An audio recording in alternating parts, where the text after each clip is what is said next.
మన శరీరం ఆరోగ్యంగా ఉండాలన్నా, మనం పని చేయాలన్నా మనకు శక్తి కావాలి. ఆ శక్తి మనకు ఆహారం ద్వారా లభిస్తుంది.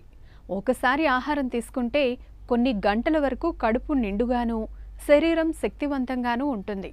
అయితే ఆహారం తీసుకున్నా నిరంతరం ఆకలిగానే అనిపిస్తున్నా, భోజనం చేసిన వెంటనే తిరిగి ఆహారం తినాలనిపిస్తున్నా ఆరోగ్యపరంగా ఏదో సమస్య ఉన్నట్టుగా భావించాలి.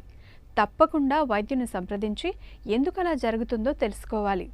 ఇంతకీ ఇలాంటి పరిస్థితి ఎందుకు కలుగుతుంది, పరిష్కారాలేంటి మొదలైన అంశాల గురించి ఇప్పుడు తెలుసుకుందాం.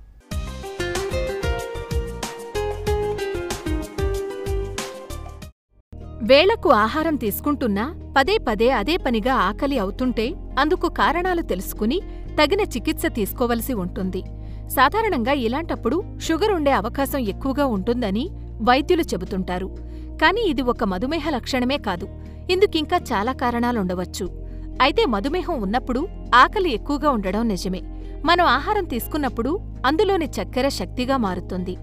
మధుమేహం ఉన్నప్పుడు అలా తయారైన గ్లూకోజ్ శరీరంలోని కణాలకు చేరదు, అది మూత్రం ద్వారా బయటకు పోతుంటుంది. దాంతో ఆకలి ఎక్కువగా ఉండడం, మరింత ఆహారం తీసుకోవాలనిపించడం జరుగుతుంది. ఇలాంటివారు పెద్ద మొత్తంలో ఆహారాన్ని తీసుకుంటున్నా శరీరం బరువు తగ్గుతుంటారు. మధుమేహం ఉన్నప్పుడు ఆకలితో పాటు విపరీతమైన దాహం, తరచుగా మూత్ర విసర్జన, బరువు తగ్గడం, చూపు మసకబారడం, శరీరంపైన ఏమైనా గాయాలుంటే అవి మానటానికి ఎక్కువ కాలం పట్టడం, పాదాలు చేతుల్లో నొప్పులు లేదా తిమ్మిర్లు, అలసట లాంటి లక్షణాలు ఉంటాయి.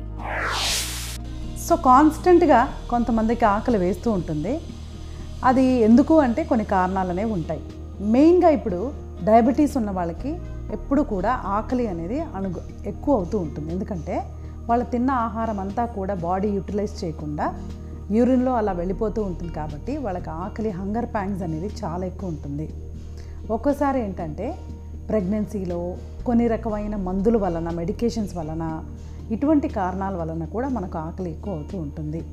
ఒక్కొక్కసారి రాత్రులలో సరిగ్గా నిద్రపోకుండా కంటిన్యూస్గా ఒక వారం 10 రోజులు ఉంటే కూడా కొంచెం హంగర్ సిగ్నల్స్ అనేవి మిక్స్ అయిపోతూ ఆకలి అనేది మనకు ఎక్కువ అనిపిస్తూ ఉంటుంది. అంటే మనకు బ్రెయిన్లో గ్రీలిన్ అనే హార్మోన్ అంటే పొట్టలో అలా రిలీజ్ అయినప్పుడు, బ్రెయిన్ నుంచి సిగ్నల్ వచ్చినప్పుడు ఆకలి అనేది మనం గుర్తించి మనం భోజనం చేస్తూ ఉంటాము.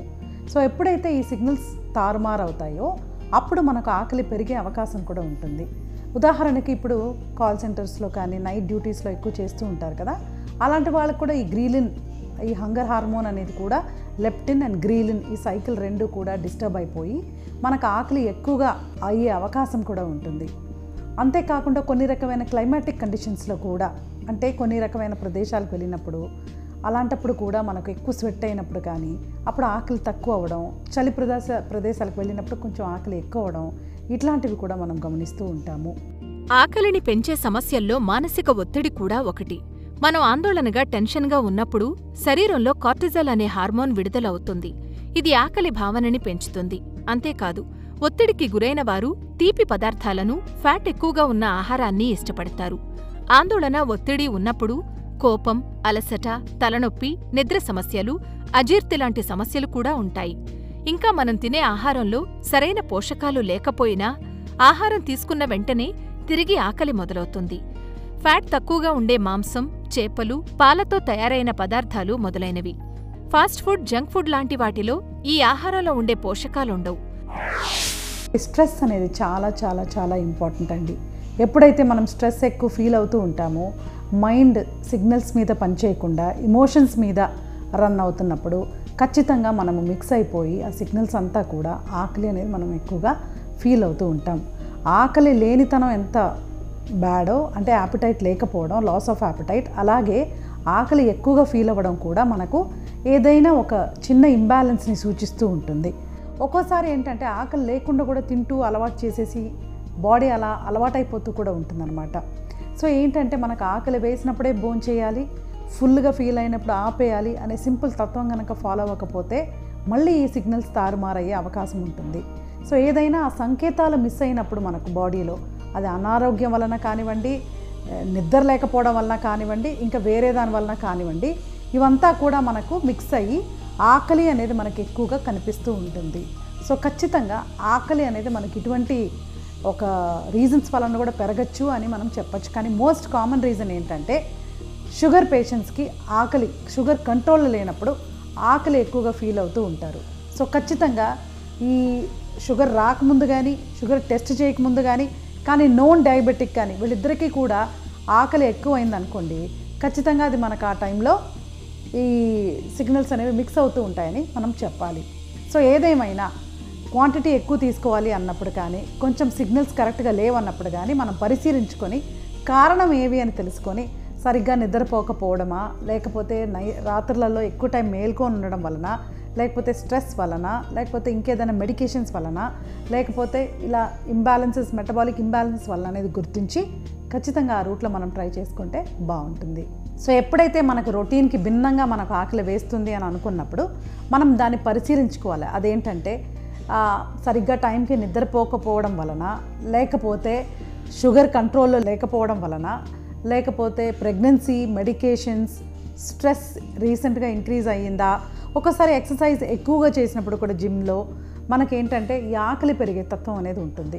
సో ఏదేమైనా రొటీన్కి భిన్నంగా మన లైఫ్లో మనకు ఏదైనా ఆహారపరంగా మనకు సిగ్నల్ అనేది కనిపిస్తే ఖచ్చితంగా దాన్ని మనం పరిశీలించి దేని వలన మనకి ఇలా ఎక్కువగా ఉందని గుర్తించి ఆ రెమెడీ అనేది మనం సెట్ చేసుకోవాలి. భోజనం చేసిన వెంటనే ఆకలి కలిగించే అంశాల్లో కొన్ని రకాల మందులు కూడా ఉన్నాయి. యాంటీడిప్రెసెంట్స్, స్టెరాయిడ్స్, మధుమేహానికి వాడే కొన్ని రకాల మందులు ఆకలిని పెంచే అవకాశముంది. అందుకే ఆకలి ఎక్కువగా ఉన్నప్పుడు వైద్యుని సంప్రదిస్తే కారణం కనుగొనడం తేలికవుతుంది. తల్లి కాబోతున్న మహిళలకు ఆకలి ఎక్కువగా ఉంటుంది. పొట్టలోని పాపాయికి కూడా సరిపడ పోషకాలు అవసరమవుతాయి కనుక కాబోయే అమ్మలకు ఎక్కువ ఆహారం అవసరం. అలాగే థైరాయిడ్ హార్మోన్ ఎక్కువగా స్రవించే హైపర్ థైరాయిడిజం అనే సమస్య ఉన్నప్పుడు కూడా ఆకలి పెరుగుతుంది. చాలామంది బరువు తగ్గడానికి షుగర్ లేని డైట్ సోడా తాగుతుంటారు. ఇందులో పంచదార వంటి కృత్రిమ పదార్థం ఉంటుంది. ఇది మెదడుకి, శరీరానికి క్యాలరీలు అందుతున్నాయనే సూచన ఇస్తుంది. అయితే నిజానికి డైట్ సోడా వలన ఎలాంటి క్యాలరీలు అందవు కనుక క్యాలరీల కోసం ఆహారం తీసుకోమని మెదడు ఒత్తిడి పెడుతుంది. అలా ఆకలి పెరుగుతుంది. అదే పనిగా ఆకలి అవుతుంటే దాని వెనుక ఎలాంటి కారణాలున్నాయో తెలుసుకుని చికిత్స తీసుకోవాలి.